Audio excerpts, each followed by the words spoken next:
Zonja dhe zotëri mbrëma, mirë se po ritakohemi edhe sonte në debatin e mbrëmjes në A2 Jemi 2 ditë para mbylljes së fushatës për zgjedhjet e 11 majit.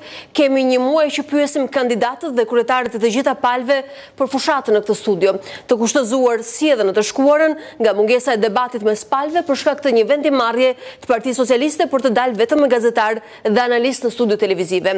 Ana tjetër është ajo e incidenteve që kanë ndodhur deri më tani, siç ishte në Devoll, Fier dhe Lezhë. Në to janë përfshirë edhe politikanë, ndërkohë që debati më i madh i këtyre ditëve është një pjesë e mirë e votave të diasporës tashmë mund të jenë të manipuluara dhe jashtë rregullave zgjedhore. Mbi 20.000 zarfa që kanë mbetur në zyrat e DL-s në Greqi dhe që nuk kanë mbërritur për arsye nga më të ndryshme të emigrantëve të regjistruar. Nga Partia Demokratike nuk kanë munguar akuza deri sot për atë se çfarë na prodhoi kjo fushatë dhe çfarë na pret deri në datën 11 maj.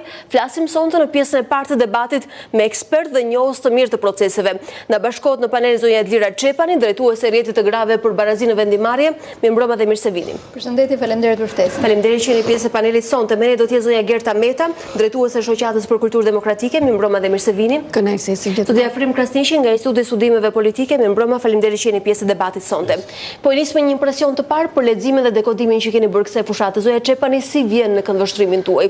A kishte një element diferencues fushata kësaj radhe dhe e përjetuat si fushatë reale, meqense keni lexuar, monitoruar dhe parë shumë fushatën në të kaluarën? Në fakt, monitorimi teknik që ne i bëjmë fushatave është për çështjet gjinore, po në përgjithësi edhe në monitorimin e përgjithshëm, shoh që kësaj fushate i ka munguar pak fryma e fushatave që kemi parë në vitet e shkuara.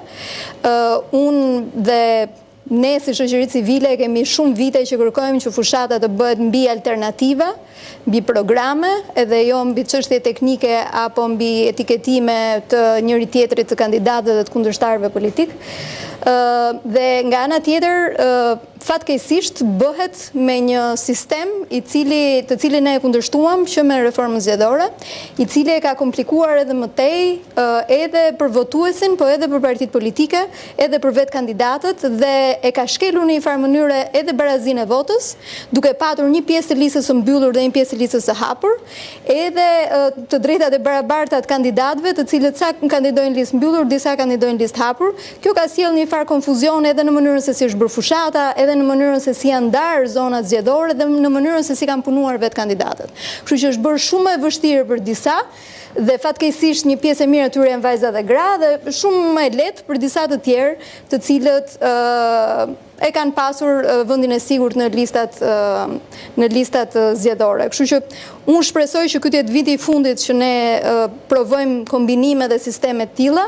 Shpresoj që në reformën e ardhshme do të kuptojmë një herë mirë që sistemi i Kosovës me listat hapura është një sistem i cili jep barazi dhe meritokraci të gjithë kandidatëve, të jenë të barabartë dhe nga ana tjetër të gjithë qytetarëve për të zgjedhur dhe për të patur zërin e tyre për të zgjedhur përfaqësuesit e tyre në Parlamentin shqiptar. Nga ana e grave dhe vajzave vijojnë po të njëjtat problematika të mungesës të aksesit në burimet financiare, në financat politike, vijon patjetër edhe nën përfaqësimi në lista, deri aty ku e detyron kodi në mënyrë eksplicite.